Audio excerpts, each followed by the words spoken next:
Hallelujah hallelujah hallelujah. Hallelujah. खुदा बाप बेटे रूह को उसके लिए जोरदार तालियां बजाएंगे जो यहाँ पर मौजूद है। जोरदार तालियां बजाएंगे खुदा उसके कलाम के लिए। Praise hallelujah. कलाम मुकद्दस में खूबसूरत आयत है। कलाम सारा ही खूबसूरत है, लेकिन एक आयत खुदावन के मुंह से, खुदावन के मुबारक लबों से निकली कि खुदावन ने अपने हर नाम से ज्यादा किसको अजमत दी है? अपने कलाम किसको को अजमत दी है? अपने कलाम तो हम क्या ताजीमन अपने कदमों पर खड़े होंगे और खुदा के कलाम को ऑनर करेंगे। आए सब अपने कदमों पर खड़े होंगे और खड़े होकर जोरदार तालियां खुदा के कलाम के लिए बजाएंगे। खुदा बोलने को है, वहाँ से कलाम करने को है। आज खुदा के बढ़ने की तारीफ। मैं हमेशा कुछ बातें कहती हूँ और वो मेरे और आपके हम सबके लिए है। कौन कौन हथियार के साथ आया है? कौन कौन अपना हथियार दिखा? हाथों के साथ तो सब आए बेटा। हथियार के साथ कौन कौन आए? अपने हथियार। हथियार कौन है? हथियार ये है। कौन कौन ये हथियार है? मोबाइल भी। तो याद रखिए कि हम कहाँ आए हैं? कहाँ आए हैं? खुदा के ज़ोरे में। अब पढ़े लिखे कौन है वो अपना हाथ उठाए। मैं हाथ नहीं उठाऊंगी। हथियार क्यों? चंद लोगों के पास जंग करने के लिए हम तैयार हैं कि हम इब्लीस का मुकाबला करेंगे। इब्लीस ऐसे नहीं भागता जब तक आपके अंदर और आपके हाथ में इकरार ना हो कि हमारे पास क्या है? खुदा का इख्तियार। हमारे पास क्या है? खुदा का हथियार। हाँ, जिनके पास ये हथियार है वो अपने लिए जोरदार तालियां बजाएं, और जिनके पास हथियार नहीं है वो भी जोरदार तालियां बजाएं। कि जब वो नेक्स्ट टाइम यहाँ पर आएंगे तो वो अपने हथियार के साथ आएंगे। हालेलुया। Praise hallelujah. एक और सवाल का जवाब मुझे दे सकते हैं आप लोग? कौन कौन आसमान की बादशाही में जाना चाहता है? कौन कौन चाहता है कि हमेशा की जिंदगी का वारिस बने? इकरार करेंगे दोनों हाथों के साथ। कौन कौन जाना चाहता है? जिसके हाथ में फर्क हो वो क्यों? कौन कौन? सब यकीनन भाई आप भी जाना चाहते हैं। इकरार करना बहुत जरूरी है।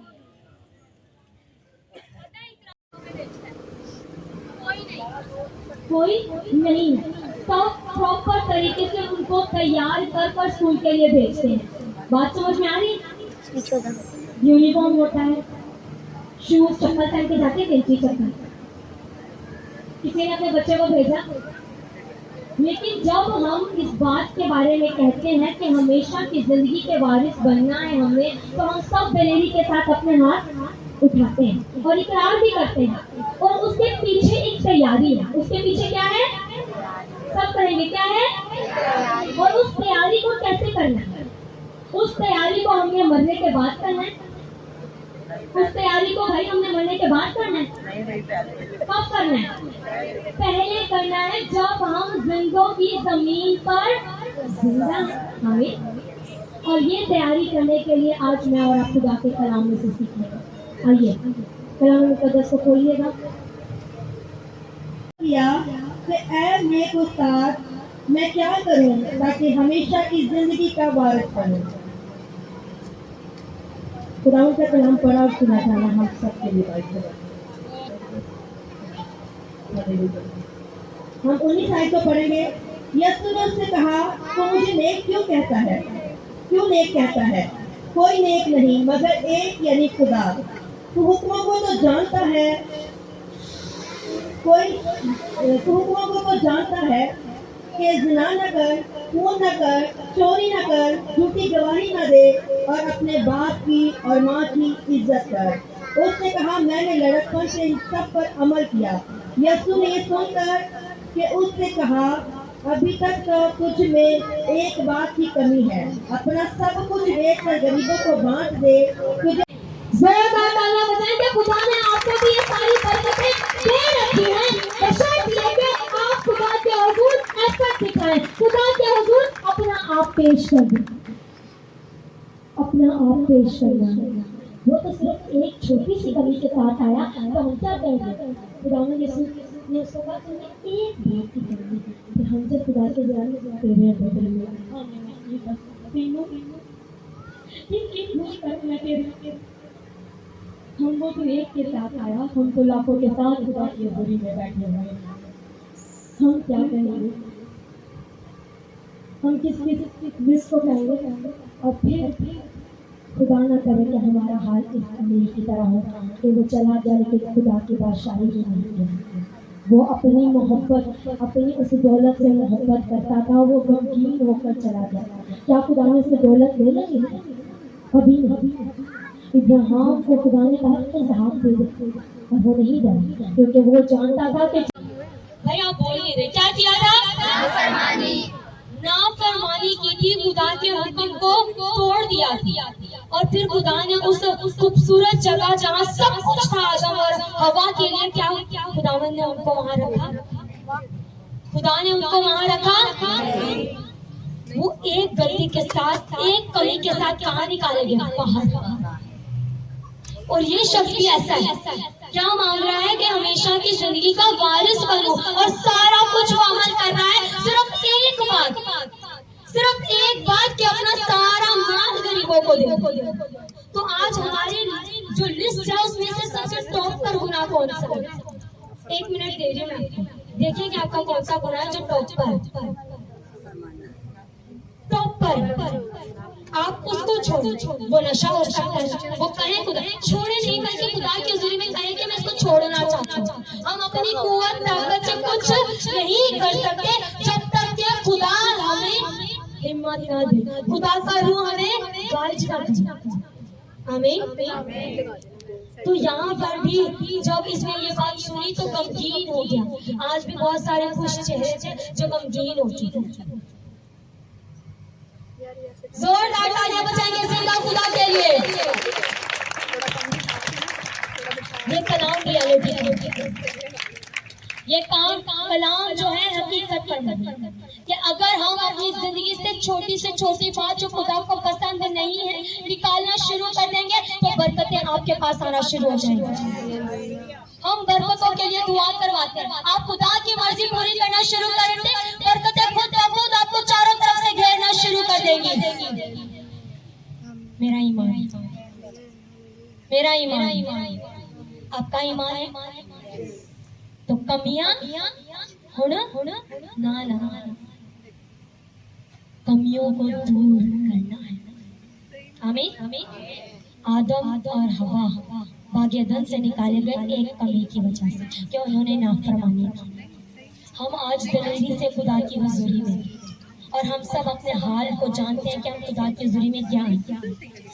हम सब जानते हैं कि हम चोरी भी करते हैं, झूठ भी बोलते हैं, बुरे काम भी करते हैं, फरेब भी करते हैं, लालच भी करते हैं, हर तरह की बदी हमारे अंदर है। बुत परिस्थिति तो बहुत हद से ज्यादा अगर हमारी जिंदगी में मौजूद सुनी जा रही है कि ये बाबा बहुत पहुंचा है, हमारे खुदा से बड़ा कोई नहीं। कहें कि मेरे खुदा से बड़ा कोई नहीं। आज से मैं कोई बुत परस्ती नहीं करूंगा। सब नहीं बोले, मैं बुत परस्ती नहीं करूंगा। हद से ज्यादा तकलीफें भरना शुरू हो जाएंगी। हद से ज्यादा तकलीफें थी, वो मैं इसलिए कह रही हूँ क्योंकि मैं गवाही देने लगी। मैंने खुदा के हुज़ूर एक बात रखी, खुदावंद मैंने तुझे सजदा किया। जब हम मुस्लिम्स को देखते हैं वो किस तरह 5 वक्त की नमाज बाकायदा तौर पर टाइम पर करते हैं, और घुटने देखकर पूरे पाक साफ होकर दिल चाहे लेकिन पाक साफ होकर खुदा की हुज़ूरी में बड़े पाक साफ। तो मैं ये बात कह रही थी कि खुदावंद हमारे पीछे सारे, मेरे पीछे सारे, जब ये चीज मेरे साथ हुई तो मेरा घुटना यहाँ तक पहुँच गया था, स्वेलिंग। और डॉक्टर से जब बात की गई तो कहा गया कि घुटने में पानी, और ये पानी आप इंजेक्शन से निकालें तो आप ठीक हो जाएंगे। और मेरी हड्डियां यूं होना शुरू हो गई, और इस कदर तकलीफ थी मेरे बॉडी में कि मैं काम नहीं कर पा रहा। लेकिन आहिस्ता आहिस्ता सबने प्रेयर्स करना शुरू की और मैंने खुद खुदावन से ये इस बात को खुदा की हुजूरी में रखा कि खुदावन अगर मुझसे कोई गलती खता हो गई है मुझे माफ कर, कोई ऐसी बात है जो तुझे पसंद नहीं है मेरी जिंदगी से निकाल। मेरी जिंदगी में मैंने खुदा से भड़कर तो नहीं कहूँगी, लेकिन खुदा से जो मैं प्यार करती थी किसी इंसान को मैंने अपनी जिंदगी में अव्वल दर्जा देना शुरू कर दिया। ये बुत परस्ती की बात बता रही हूँ कि इंसान हो या कोई जादू टोना हो या किसी भी तरीके का बाबा शाबा हो, ये बुत परस्ती जो है आपकी जिंदगी में आपके लिए नुकसान का बाइस। और जब मैंने अपनी जिंदगी में ये करना शुरू किया तो बीमारी मेरी जिंदगी में आ गई। जब बीमारी मेरी जिंदगी में आई तो मैंने सिर्फ खुदा से कहा कि मैं तुझे सजदा करना चाहती हूँ। और यकीन जाने कि मैं चेयर पर बैठी थी और लोग मुझे देखते थे और मैं वो चेयर पर बैठकर और चेयर के सहारे में नीचे घुटनों के बल होने की कोशिश करती थी और मेरा पाँव घुटने में से ना पानी इधर उधर होने लग जाता था। और मैं ये एफर्ट करती थी खुदा के हुजूर। जब मैं चर्च जाती तो मैं कहती कि खुदावन मुझे तेरी हुजूरी में घुटने बिल्कुल जमीन पर हो और मेरा सजदा तेरी हुजूरी में हो। ये एफर्ट है, याद रखिए कि ये एफर्ट है। जब हम खुदा की हुजूरी में अपना आप पेश कर देते हैं तो खुदा बरकतों पर बरकतें देता है। और वो दिन है जब से मैंने ये बात खुदा की हुजूरी में रखी और खुदा के कलाम को रोज बरोज पढ़ना शुरू किया तो मेरा घुटना वो जो मैं वहां से उठकर बैठती थी जमीन पर, आज मैं यूं खुद बैठ जाती। आज ये खुदा का फजल है मुझ पर, आज ये मुझ पर खुदा का फजल है कि आप जब खुदा के साथ एक अहद बांध लेते हैं, किसी बात का अहद कर लेते हैं और अपनी कमियों को अपनी जिंदगी से दूर करना शुरू कर देते हैं तो आपकी जिंदगी में जलाली काम होना शुरू हो जाता है। तो आज मैं वही हूँ जो आज खुदा की खिदमत कर रही हूँ और दलेरी के साथ खुदा का कलाम शेयर कर रही हूँ, क्योंकि खुदावंद ने ये किया है और उसी के पाक नाम को जला। आज जोरदार तालियां बजाएंगे क्योंकि ये सारा जलाल उसका है। एक दफा करके देखिए, एक दफा करके देखिए। खुदा की हुजूरी में जब मैं भटकना शुरू हुई, मैंने बाइबल कॉलेज ज्वाइन किया। मैं कॉलेज से थोड़ा सा लेट हो गई। लेट होने पर सर सबके सामने पूछते हैं कि लेट क्यों हुई। अब मेरे अंदर जंग चल रही। अब मैं सर को बोलूंगी मेरा ना बाइक का टाइम पंचर हो गया। क्या आ रहा है? झूठ। क्या आ रहा है? सब बोलेंगे क्योंकि झूठ तो बहुत जल्दी बोलना चाहता है और एक अंदर ही अंदर खुदा का पाप में कह रहा है कि नहीं तू झूठ नहीं बोलती। अब जब वो चल रही है अंदर और मैं क्लास के अंदर चली गई, कदम रख दिया और सर जो है वो सबको देख रहे और टीच कर रही और सब वैसे पूछते हैं। उस दिन जब मैंने इनकार किया कि मैंने झूठ नहीं बोलना, उस दिन खुदा के रूह ने मेरी मदद की और मुझे खुदा की हुजूरी में झूठ नहीं बोलना पड़ा, क्योंकि मेरी जिंदगी खुदा की है। जब हमारी जिंदगी में हम ये ऐसी कुदरत मेरे और आपके जिंदा खुदा में है, लेकिन पहले अपने आप को पेश तो करें। कलाम इस बात को वाज़िया करता है कि खुदावंद के नजदीक जाओ तो वो तो हमसे इतना प्यार करता है कि वो हमारे दिलों और दिलों को छूता है। हालेलुया। वो हमारे मूवीज देखना, गाने सुनना, ड्रामे देखना, ये सारी चीजें मेरी जिंदगी में थी, लेकिन जब खुदावंद यीशु मेरी जिंदगी में आए उनको मेरी जिंदगी में जगह ही नहीं मिली। चीजें ऐसे मेरी जिंदगी से जुदा हो गई कि अब तक मैं खुदावंद में पेवस्त और ये चीजें मुझे काम नहीं करती। हम कदम बढ़ाएंगे तो खुदा हमारी तरफ आएगा। हम खुदा की तरफ आरज़ू रखेंगे चीजों की तो खुदा अपने आसमान को खोलेगा। आमीन। लेकिन हम खुदा के साथ वक्त नहीं गुजारना चाहते। हम खुदा के कादों को कह देंगे कि आप दुआ करें। खुदा ने आपके मुंह में भी पावर रखी है अगर आप गालियाँ छोड़ेंगे। खुदा ने आपके मुंह में भी पावर रखी है कि आप एंजॉय करना छोड़ेंगे। खुदा ने आपके मुंह में भी पावर रखी है अगर आप दूसरों की चुगलियां करना छोड़ेंगे, हर तरह का प्रेम करना छोड़ेंगे, तो हर वो चीज